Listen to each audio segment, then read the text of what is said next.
Les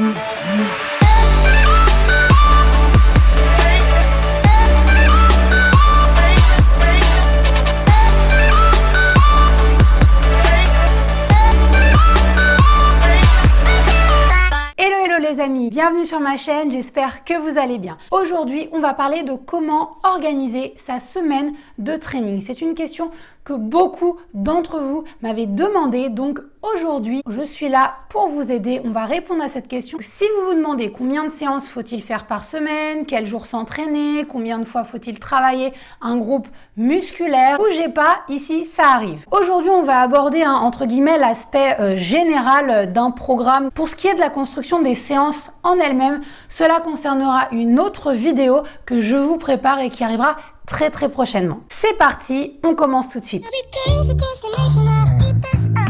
Eh bien, pour répondre à cette question, il va falloir tout d'abord déterminer quelle disponibilité vous avez à accorder à la pratique d'un sport. Et ça va dépendre essentiellement de vous et de votre emploi du temps. Si vous ne pratiquez pas d'autres activités sportives, alors je pense que déjà mettre en place 3 séances de musculation par semaine pour débuter, c'est déjà pas mal. Et dans le cas où vous n'avez le temps de réaliser qu'une voire 2 séances par semaine, alors pas de panique, ne désespérez pas. Il vaut mieux y aller 1 ou 2 fois que 0. Le nombre de séances que vous allez planifier par semaine va dépendre également de votre capacité à récupérer. Et ça va être influencé par pas mal de facteurs, comme par exemple votre activité professionnelle, savoir si elle est intense ou peu intense, mais également le nombre d'heures de sommeil que vous pouvez vous accorder et l'alimentation que vous avez adoptée, etc. Car oui, le processus de récupération est évidemment à prendre en compte dans votre processus d'entraînement. En règle générale, j'aurais envie de vous dire que pour progresser correctement, il vaut mieux s'organiser 4 bonnes séances de musculation par semaine plutôt que 6 voire 7 qui sont vraiment moyennes. Attention, encore une fois, ça reste général, cela dépend bien entendu des personnes, mais il vaut mieux être sous-entraîné plutôt que surentraîné. À titre indicatif, moi je suis actuellement à 3 voire 4 séances de musculation par semaine et je dois vous dire que ça me suffit amplement. Il y a des semaines où je suis obligée de passer à 3 séances de musculation car je n'ai pas le temps forcément de m'entraîner, mais cela ne me dérange absolument pas dans la mesure où à chaque fois j'essaye de produire des séances de qualité. Prochain point, quel jour de la semaine faut-il s'entraîner? Là, on arrive dans le vif du sujet. Encore une fois, cela dépend entièrement de votre emploi du temps, mais sachez qu'il vaut mieux répartir vos séances sur toute la semaine entière plutôt que d'enchaîner vos séances de musculation sur tous les jours à la suite. Franchement, les personnes qui arrivent à enchaîner 5 jours consécutifs de séances de musculation, vous avez vraiment tout mon respect. Perso, moi, si je fais ça, je suis sûre que le week-end, je reste avachie dans mon plaid.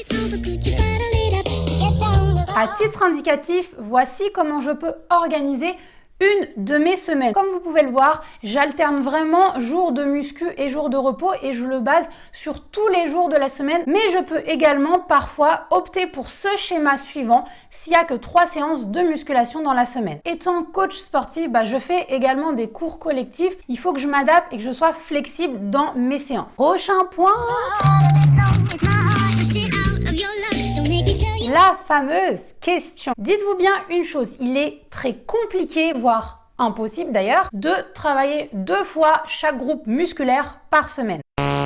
Alors, si vous le faites, c'est soit que vous avez le temps de récupérer à mort, que vous pouvez dormir un nombre incalculable d'heures par nuit, que vous avez une diète super encadrée et contrôlée, ou que vous préparez une compète de culturisme. Ce qui n'est pas le cas de 99,9999% d'entre nous. Pour savoir combien de fois travailler un groupe musculaire, déjà, ça dépendra essentiellement de votre niveau de pratique. Pour les personnes débutantes en muscu, travailler une seule fois chaque groupe musculaire suffit amplement. Forcément, au début, on a tendance à vouloir trop se précipiter, mais c'est justement pas la bonne technique. En ce qui concerne les pratiquants un petit peu plus avancés, il va falloir tout simplement prioriser selon les groupes musculaires sur lesquels vous souhaitez mettre l'accent. Quel que soit votre niveau, vous ne travaillerez donc pas plus de 2 voire 3 fois grand maximum un groupe musculaire sur lequel vous souhaitez mettre l'accent. Non, parce que faire des squats un jour sur 2, ça c'est vraiment des conneries. Si vous voulez un travail efficace, il faudra laisser au moins 48 heures de récupération avant de retravailler le même groupe musculaire. Tout ça pour lui permettre de bien récupérer, de s'adapter au prochain entraînement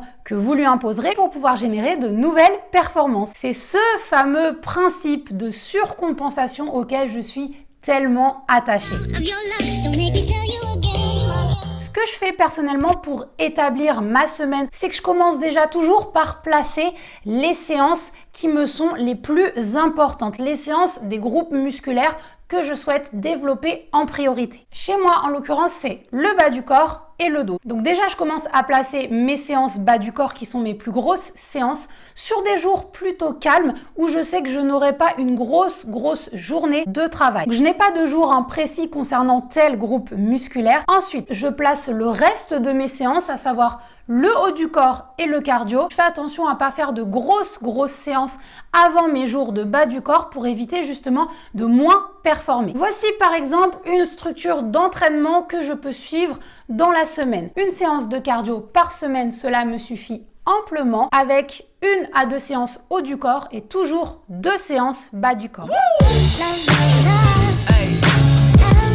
On va parler un petit peu plus technique d'entraînement. Dans le cas où vous êtes débutant et que vous n'avez par exemple que 2 séances ou 3 séances par semaine, alors dans ce cas-là, il vaut mieux commencer par faire un full body, c'est-à-dire travailler tous les groupes musculaires dans une même séance. Ceci justement dans le but de vous familiariser avec les exercices, les machines, les placements et la bonne exécution des mouvements. Ensuite, après quelques mois d'entraînement, on peut ajouter petit à petit du volume de travail sur chaque muscle, ce qui fait que du coup, on ne pourra pas travailler tous les groupes musculaires dans une même séance. Avec 2, 3, voire 4 séances ou plus, vous pouvez passer en split, c'est-à-dire découper vos séances par groupe musculaire. Vous pouvez choisir soit de travailler comme ça, soit de travailler en half body, c'est-à-dire séance haut du corps, séance bas du corps. Avec cette technique, pour éviter de faire des séances qui durent super longtemps et justement garder cette intensité, il vaut mieux que vous travaillez grand maximum 3 groupes musculaires par séance. Dans quel ordre placer vos séances? Théoriquement, il existe tout plein de combinaisons, de possibilités, et cela encore une fois va être propre à vous-même. Mais vous allez voir quand même que certaines combinaisons sont à éviter si vos objectifs sont de développer votre masse musculaire. Un exemple tout bête, vous allez éviter de travailler vos triceps juste avant de travailler vos pecs. Tout simplement car les triceps ou bien les épaules sur la partie antérieure, ce sont des groupes musculaires qui sont fortement sollicités lorsque vous allez travailler sur des exercices de pectoraux. Avoir les triceps cramés, ça va pas forcément vous aider à performer sur votre séance, à moins que vous ne souhaitiez bien sûr développer en priorité vos triceps. Alors quand je vous dis avant, ça peut être bien entendu dans la même séance, mais également la veille, puisque vous n'avez pas le temps de récupérer en moins de 24 heures. Pareil par exemple pour le dos et les jambes à la suite. Ce sont 2 grosses séances, donc vous avez besoin d'un petit peu plus de récupération.